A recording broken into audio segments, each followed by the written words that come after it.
Hey there, welcome back to another video. This time around, it is my review of the 1985 comedy Summer Rental. Now, Summer Rental to me personally is an underrated gem. I think it's one of my personal favorite comedies from the 80s. Definitely one of my favorite summer movies because it just does such a wonderful job capturing the vibe of summer and specifically a summer vacation gone awry even more so than some of the other vacation films that I've seen, including National Lampoon's Vacation, because it just really manages to just capture the camaraderie of the family as well as just the chaos and all of the craziness, but in a way that just feels a little bit more, let's just say, grounded in reality in some aspects and doesn't necessarily feel like something that's a straight up cartoon where, that can definitely have its place and I can get enjoyment out of that, including actual cartoons that deal with vacation subplots like a goofy movie. But I don't know. I like it when films like this that are trying to tap into something that is relatable to an audience. I like it when they try to you know, kind of ease back a little bit on the fantasy elements and try to just ground itself a little bit more. And I feel that makes it more endearing at times and also makes it funnier. And the film is also one of those movies that really has grown on me over the years. Because the first time I saw it, I was drawn to it because I'm a fan of John Candy. And I remember just kind of being just not really that impressed with it. I thought it was just kind of there, a time waster for John and maybe a few other members of the cast, but not much else. Then I gave it another shot because a really close friend of mine is a big fan of the film, and I liked it more then. And then the most recent viewing, I really loved it. I thought it was a really nice breeze of comedy and wit and heart, and it was just a really chill movie. Like it really had just this very chill vibe to it that was very endearing and infectious at times. And it's directed by Carl Reiner, who prior to this he directed a ton of Steve Martin films. And he was in a lot of ways responsible for Steve really finding his way as an actor in Hollywood because Carl was there and he was providing him all the support that he needed to really make his mark in the industry with films like The Jerk and so on. And it's really a lot of fun to see Carl work with another comedian in their prime with John Candy.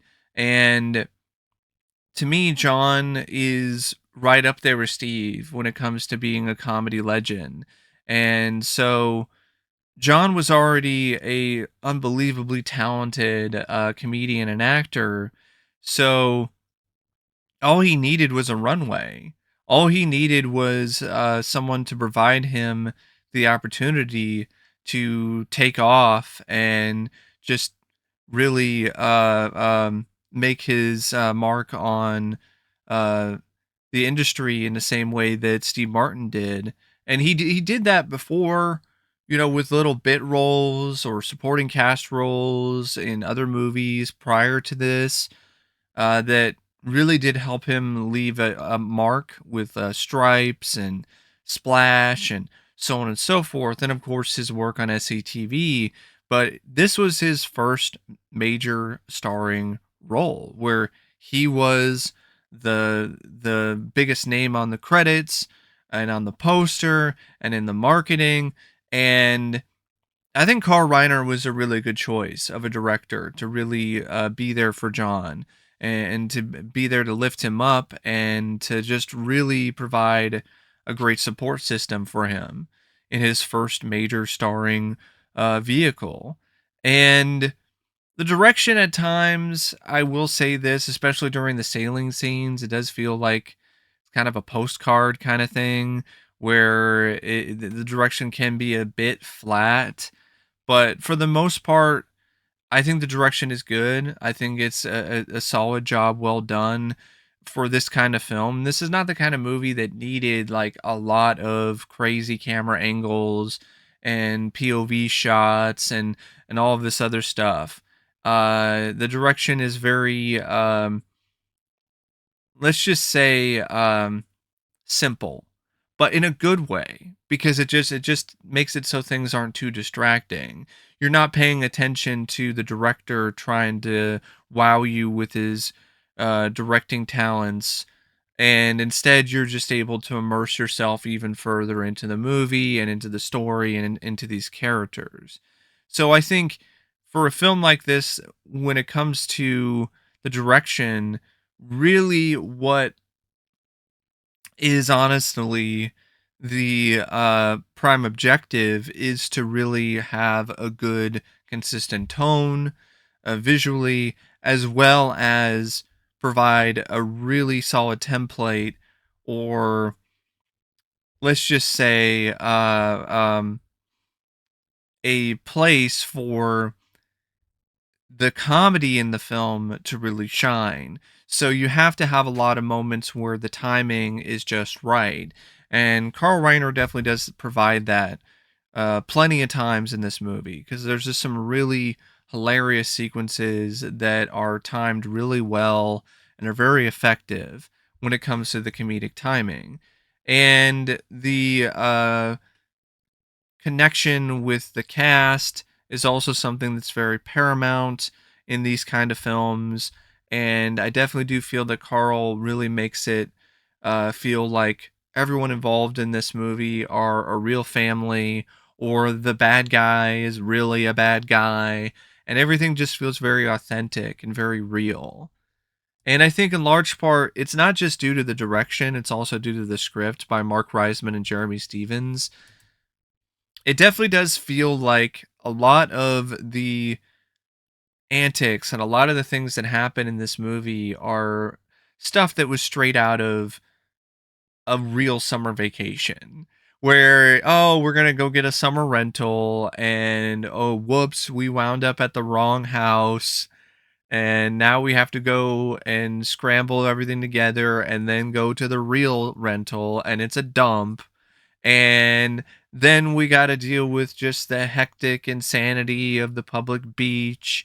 I mean, who hasn't experienced that before? If you decided to go to the beach in the summer and dealt with just the just unbelievable mass of people around that time, and trying to find a spot and not trying to disturb anyone, and just a lot of the things that come with that, getting a bad sunburn because you're out in the sun too long, and experiencing other things, like if you go out to some place and you're a renter, or you're someone who's just going to a nice beach on vacation, you'll run into people who look down upon you because you're a tourist, and so on and so forth. And yeah, it definitely does feel the script really does tap into to a lot of scenarios that are very real, and honestly makes them funnier, and definitely makes it into something that is so much more entertaining, because you are really able to tap into your own memories and your own nostalgia of a summer vacation. And on top of that, I actually really like the sailing part of the film's script. Initially, I was very lukewarm on that when I first saw the movie, but now I really like it because it's unique. It helps it stand out from a lot of other films like it. And it really does provide a lot of great moments between the characters of Scully and Jack Chester, where the two are able to really bond with one another, where Scully is teaching Jack how to sail, and it really does feel like there's more to this sailing thing than just some nice pretty shots of sailboats on the ocean. Like there's a lot more to it. It's a good bit of character development and a good character arc for Jack, and for Scully. And on top of that, it provides some really crowd pleasing moments in the film's finale where Jack and his crew defeat Richard Crenna and his boys. So, yeah, Al Pellet. And it does. It creates a really great crowd pleasing moment, especially the moment where John Candy is just waving at him, smiling, and as he sails right by him. But yeah, it's one of those things where yeah, it's kind of predictable at times, especially the sailboat stuff where of course he's gonna win, he's not gonna lose. But that's the kind of thing that you want out of this kind of story anyway, so it's not really a problem for me. And really the only problems I have with the script are that sometimes some of the family members they aren't given a whole lot to do and just kind of seem like they're just there. And I understand in some part why that's the case because they want to focus on John Candy and Jack Chester and his character and his dynamic with Scully and so on and so forth, and that ultimately does become the strongest dynamic in the film, other than the antagonistic dynamic between Jack and Pellet. But it would have been nice to have seen like the mother get a little bit more to do, or maybe even the older daughter. It seemed like they were trying to lean towards that direction, but it didn't really go anywhere. So it kind of felt like some of the stuff they were trying to do with those characters just felt like it was really just filler and not really much else. Also, I do admit, even though it's a good strong start with the air traffic control sequence and really showing why Jack has to go on vacation, but it's kind of a slow start because of the way that it's structured. So you have it's a good decent enough start with the air traffic controller stuff because there's a fun scene with him getting stuck in traffic and then him not being able to get out of his car easily because somebody parks way too close to his car in the parking lot. But then when they get to the summer rental house and it winds up being the wrong house, I think that was a scene that kind of stretched out a little bit too long. I would have liked to have seen more stuff with the rental house, more stuff with Jack dealing with the public and the people on the beach and all that other stuff, uh, especially with his family, and then build up to the whole stuff with him and Scully. Because I don't know, like the stuff with the really nice house, it was okay, it was fine, but I did feel that they stretched it out a bit too much, and I would have liked to have seen more stuff with the summer rental and with the beach. There's also a repeated gag with this woman who I think is neighbors to Jack at the beach summer rental, and she keeps showing everybody her new breasts. And I felt that joke got really old really fast. Um, I appreciate the fact that a film like this, I think, was rated PG or something like that. Even though the trailer says it's PG-13, but it's definitely not a PG-13 movie. It's got 80s PG. So there are some jokes and some stuff like that sequence that do really stretch the limits of the rating. But I just felt like as a one-off, it's okay because of John Candy's reaction and everything, but it didn't need to be something that was repeated throughout the movie. There's also this whole bit with John Larroquette, who plays this character who's like hanging out with uh, um, Jack's wife, Sandy. He plays this guy named Don, who's a friend that he's a friend that Sandy and the kids make while they're on vacation. And it really felt like that character was completely wasted. There's a nice little introduction, a nice sequence with him being a good guy at the movie theater, paying for their ticket and their popcorn because there's something that went wrong with the process of getting ready for the movie, which involved Sandy misplacing her wallet, that kind of thing. And it was nice to see John Larroquette play a character who wasn't a total douchebag, but it just felt like it was a wasted opportunity because it seemed like his character was supposed to be a bigger deal than he actually was. So the script, it's solid, it's good, but I definitely do feel that it could have been a little bit better, a little bit tighter in some spots. But man, the highlights are some really great, just hilarious moments. The sequence where John he's got his younger daughter on his shoulders and he's on the beach and he's trying to find his wife and his son, and he's just tripping over people, and he, he's he's got the cooler that's spilling water everywhere. It's hilarious. It's great because of John's physical comedy, and it's just a fun sequence. It's a very memorable scene to me. It always has been. And then, of course, like the funniest scene in the movie to me is the sequence where Jack, after dealing with just so much nonsense involving the people just deciding to randomly take over the rental home, the public of the beach just being loud and crude and just taking over and just trashing the place. He's had it, and he's just trying to go into the bedroom and relax or maybe get a nap, and there's this fucking guy who's there in the bed, is watching the TV, and Jack is just at his breaking point. He's like, "Get the hell out of here now! You get out of here, fella. I'm trying to watch the Smurfs." "You're trying to watch the Smurfs?" "Yeah. Did you see the one where Papa Smurf took a crutch and smashed the shit out of a guy with a red hat? Did you see that one? You want to see that one?" Then the guy just runs off. Oh man, that one just kills me. That scene is just so funny.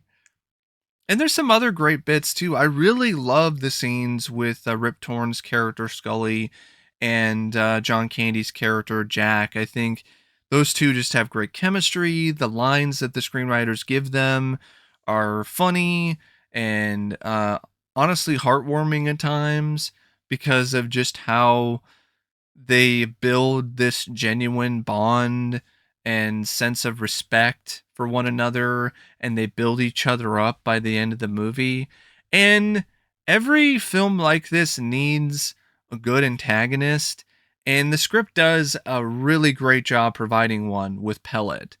This guy is a total scumbag, and he's written in a way where he's unapologetically uh a dick, and it's in a way that is legitimately hilarious in its own warped fashion.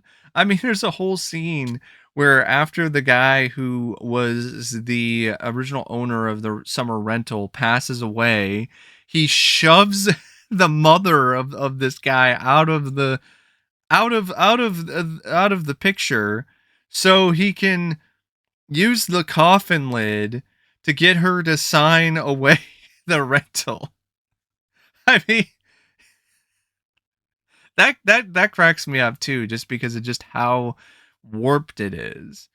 Then of course there's that whole bit where he and Jack get into this confrontation at the restaurant where Jack is upset because he and his family have waited hours to get lobster at this restaurant, and he comes in with his multiple person party and just takes all the lobsters, and he's like, "No, these are my lobsters." And he's like, "These are your lobsters? I guess this is your shirt. Is this your tie? Is this your table?" you know it's just a great setup for just a really hateable character, but a character that you love to hate because of the way that the character is written and also the way that the character is performed, in all honesty, because Richard Crenna was just great as this character. But yeah, overall, good script. Could be a bit better, but also better than a lot of people make it out to be. Definitely a lot of the critics. I mean, came out and got a lot of negative reviews. But a film like this definitely would not be able to sail as far as it does without its cast. I mean, John Candy as Jack Chester, the lead, is just so much fun to watch. He's a bundle of energy. He's just got so much charisma, and he's got this magnetic personality that you can't take your eyes off of. You just love this guy and you love watching him, and you really sympathize with him when things are going just off the rails when it comes to this vacation. He just wants to relax and spend time with his family, but he gets a really bad sunburn, and then he hurts himself bad enough that he has to be put in an air cast. So now all of the plans that they had are kind of thrown out the window. And even prior to that, you had the whole stuff where, oh, he thinks he's staying in this really nice house with this beautiful view, but then it's not really his rental. It's someone else's house entirely. So he has to deal with that whole awkward situation, and then just scramble to find the actual rental, and then it's a piece of crap, and it's right in front of the entrance to the public beach, and they got to deal with all that. And then I got to deal with this smug, rich jackass jerk off and pellet. And then along the way, he finds a new friend in Scully, and finds a newfound appreciation and respect for Scully as well as himself, and really learns how to be a sailor, and stands up for himself and his family in the end, and he wins. He beats the bad guy at his own game. He gets his family back, and has a good vacation. I think the performance is just really something that I really do feel is one of his best roles, because it's just something that he just so effortlessly is able to bring to the screen. Lovable, uh, lunk of a guy. I mean, lug of a guy. Just this big, just lovable kind of uh, ball of, not kind of, just ball of energy and fun, and just has some great chemistry with the other members of the cast. You really do buy that he's a family man and he's a loving father, and it's just a lot of fun. It's just a lot of fun to see John Candy as the lead in any film, and definitely here. And Richard Crenna is also a lot of fun as Al Pellet. It's honestly one of my favorite performances of his, because you can tell that Richard is having a ball. He's having a blast playing this just awful person, this terrible person, but he's just having so much fun playing the character that you can't help but just love every scene that he's in. And Rip Torn also delivers, in my opinion, one of his best performances. This is honestly probably my favorite role of his, next to what he did in Men in Black, and that was more of a supporting role. Here, I really like his pirate personality that he brings to the screen as Scully. And yeah, he's got this pirate mentality, and it's very charming in its own way. And he's got good comic timing, and he and John Candy have just really great chemistry. Uh, didn't mind the other cast members. I mean, really, this film is more for those three. They get most of the screen time. Karen Austin is Sandy Chester. She's good. I think she definitely does have some she definitely does have a good rapport with John. I do buy that they're husband and wife, and I do buy that she loves him, but she wants to have a good time, so she does what she can to make the best out of a rough situation when it comes to what's going on with the summer rental, and with Jack and his leg, and so on and so forth. Um, but I will say that there is this kind of sitcom-y sort of vibe with the two, and it's not really something that I would say is as strong or as memorable of a connection compared to other films that John Candy has been in, like the connection between John Candy's character and his wife in The Great Outdoors, for instance. But it's still, they're still good. It's not what I would consider a bad connection between the two, or a bad performance by Karen Austin. Keri Green is also in this, who you might recognize from the Goonies. She plays the older daughter, Jennifer, and I liked a lot of her scenes, but she's not in it a lot, so kind of felt like she was not really utilized as well as she could have been. Joey Lawrence is in this as Bobby, the son of Jack and Sandy, and he's fine, for the role that he's asked to play. The younger brother, the little he's the son. He's kind of a nuisance at times, but also has his own charm to him. Aubrey Jean is Lori, the youngest daughter. Not the best young actress. I got to be honest, she really isn't. But a lot of kids that young aren't really that great, and she was, for what the film was trying to do with this character, which is play up the cuteness and so on and so forth. It was a decent enough performance. It was distracting though when it comes to dubbing her. And apparently she was dubbed by Keri Green, which is crazy to me. And it explains why there are some really bad moments of dubbing with that character. Like there's one especially near the end that is particularly egregious. Like it's one of those where like you would tell that somebody's just trying to sound like a little girl, and it's just really bad. John Larroquette, it's fun to see him in a movie with like John Candy and Richard Crenna, but he doesn't really share really barely any. I don't even know if he shares a scene with John, and he was fine with what he was asked to do, but like he's not in it a lot. And the rest of the cast is, not really anyone that I think necessarily is really worth mentioning in a large capacity. Except it's kind of interesting that Rennie Santoni, who played Cobra's partner in Cobra, he's in this as one of the announcers of the regatta, which I thought was kind of an interesting little bit of trivia. But yeah, I really don't know what else to say about the cast, except yeah, the main three really do give it their all.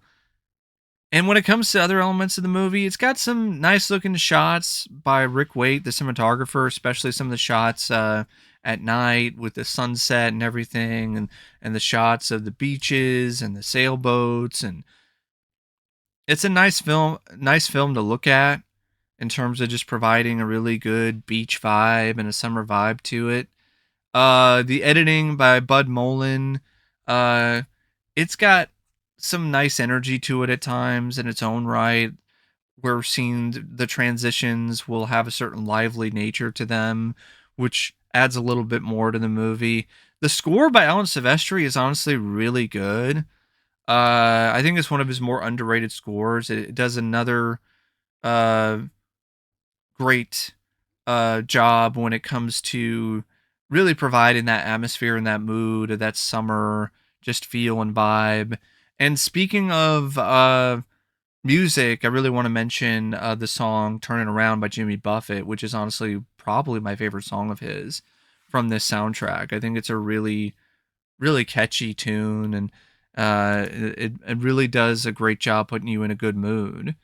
And yeah, it's just a feel good summer film. It really is. Like it just puts a smile on my face. It puts me in a good mood. It's very chill, very laid back. And I think it's just a really great summer film, and just a good comedy for what it is anyway. But anyway, I really don't know what else to say about Summer Rental, except if you are a John Candy fan, it's definitely a must watch. And if you just want a fun summer movie, definitely check it out during the summer. But anyway, thanks for watching my review of Summer Rental, and until next time, I'll see you later. See ya.